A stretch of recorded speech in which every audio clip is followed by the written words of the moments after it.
Hey, welcome back to the channel. So I just want to talk about this lens right here, which is the 135 Plena, and I've really been excited to get my hands on this, and I finally did. Got my own copy. I've had it for a while now, since I was really lucky to get one of the couple of ones that came into my city.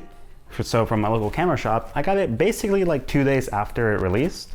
And so I've taken a couple pictures with it, and this is probably what I have to say about it. So something that a lot of people are quick to point out is that the 135 Plena costs about $500 more than its Canon or Sony counterparts.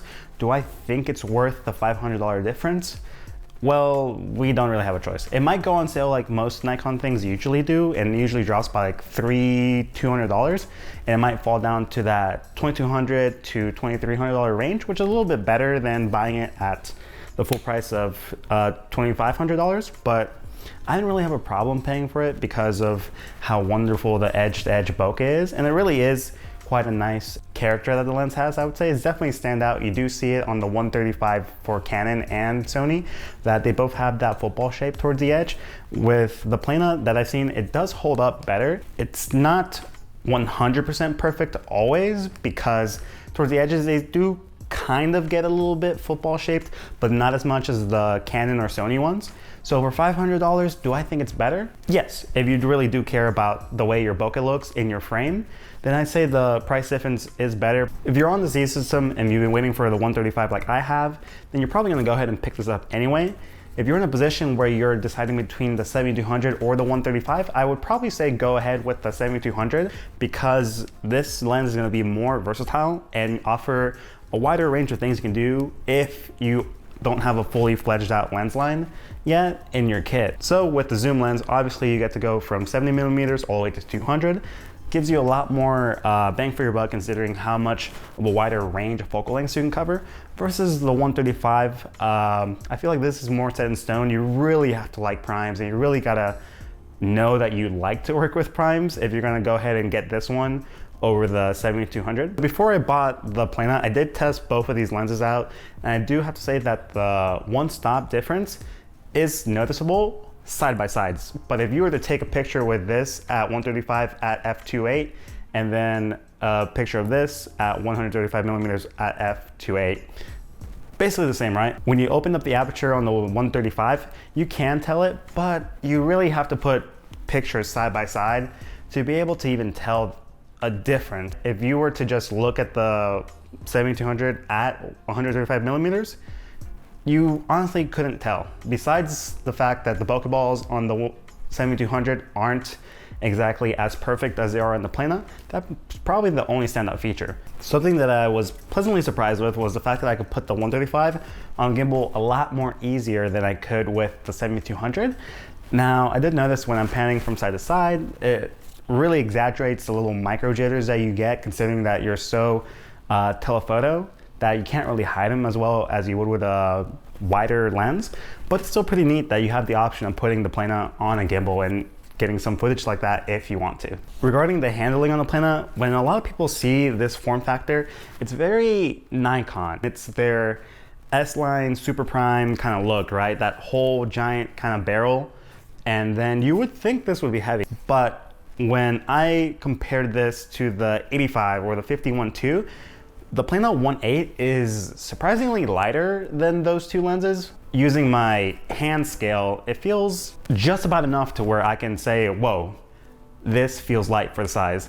And when I was at the Plena event, that was something that apparently a lot of people were saying, because when I picked up the lens and the store rep saw me say, whoa, it's light, they all just kind of laughed, because that's kind of what everyone was saying. Balancing this lens on a C6 Mark II, which I'm currently recording this on, I would say it does feel a little bit front heavy, but not disgustingly front heavy to where your wrist hurts and you're feeling it. I would say it's just the right amount. I'm sure if you were to put this on a Z8 or maybe a C6 II with the grip on it, it would balance out better, but I'm not really complaining too much about the weight, considering that I've always just had f2.8 zooms on my shoulders every time I go on an event. So there's that, you know, the weight savings with a prime lens. You don't have to worry about all those extra elements to get that zoom range on the zoom lens, and you just have one focal length, and then it makes it lighter. So I really do appreciate the form factor. I don't think there's any downsides to using this. Obviously, if you use this all day, you might start to feel it, but comparatively to a 7200, so using my professional hand scales, I can definitely say that the 135 feels lighter in the hand than the 7200.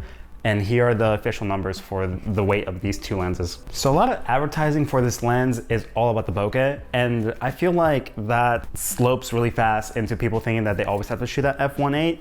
And obviously, you know, I'm in that same mentality of like, oh, I paid for f1.8, I'm gonna use it at f1.8 all the time.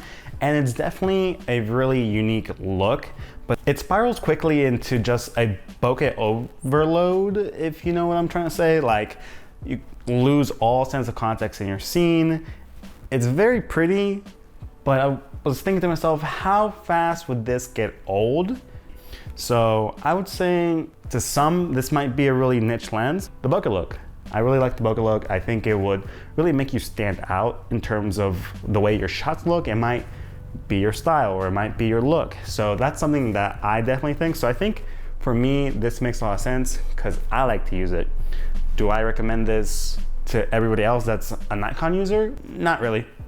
I would say if you can probably go ahead and just get yourself an 85-1.8, you're basically almost there for a portrait lens. I'd say that the working distance that you have to have with the Plena is sometimes too large. You might not have the space that you require to shoot portraits. So this for me is more of an event lens, because I definitely need to be sniping out shots from across the room, and I feel like this will allow me to. I haven't been to an event with it yet, but I'm sure with my previous experience using a 7200 that it will probably fill my needs really well. I'm always in really terribly lit environments. You know, during the slow dances, they turn off all the lights, just have a couple lasers going on, and I'm cranking my ISO really high.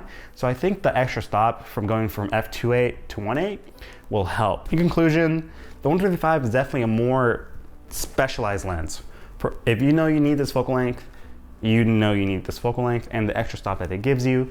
If you're just an all-around photographer and you don't really have the budget to just spend money on whatever lens you want, I'll definitely say that you should probably go ahead with the 7200 f2.8, because you just get so much more versatility with your lens rather than you being stuck to just one focal length. So now that the Plena is here, one thing that I can go ahead and say is that I'm pleasantly surprised with the price, because last time we got a lens with its own name, it was a Noct, and we all know how much that costs. So Nikon just thought that this was so special that it deserved its own little nickname, if you will. And I and everyone else were thinking that it was gonna be like $3,000 or somewhere up there. Maybe it was gonna do something insane before it was released, that it was just about the bokeh and how the bokeh was circular throughout the frame.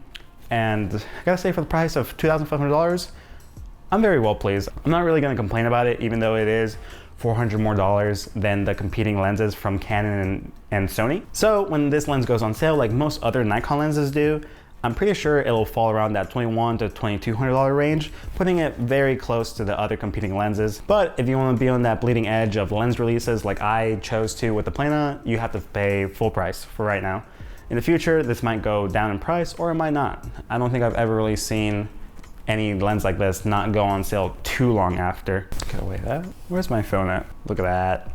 Absolutely monstrous look right there with the aperture blades. I'm really excited about this lens. I've been wanting the 135 on the Nikon Z mount since I've got to use the 135 on the Sony mirrorless cameras. The first time I used it, I took it out and I completely just shot everything at f1.8, and I was very pleased with the shots because I'd never seen anything like that up until that point, and I was just kind of blown away by everything. So ever since I've went out, took that shoot, got my fix, I've been kind of wanting that look for myself on the Nikon Z mount.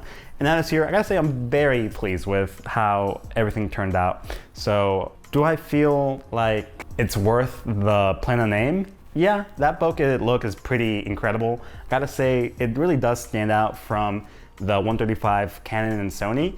They have great bokeh and great optics, but when it comes to that bokeh look, the circular shapes all throughout the frame of the Plena really do make it stand out. So I think it's a more, how do I say, specialized? No, character. So I would say that the character of the bokeh being almost perfect all across the lens really does make this lens stand out. And it might create like, you know, a look. Like, you know how certain photographers swear by certain lens ranges that they only shoot on. Some people only shoot on 50mm. So to kind of wrap all this video up, I'm very happy that the 135 is now here for the Nikon Z mount. This isn't a full review. This is just my first impressions. I really do adore this lens. I'm glad it's on the Nikon Z mount now. And I can't wait to take it out and really put it into use at some events here soon. For the time being, I'm just going to enjoy this lens. I'm going to be just shooting at f1.8 for time being because I just really love that look. So that's my first impressions of the Nikon 135. I have used it a little bit, but I will do a full review here soon on the channel. So if you want to see that, make sure to subscribe. Thank you all so much for watching, and we will see you in the next one. Peace.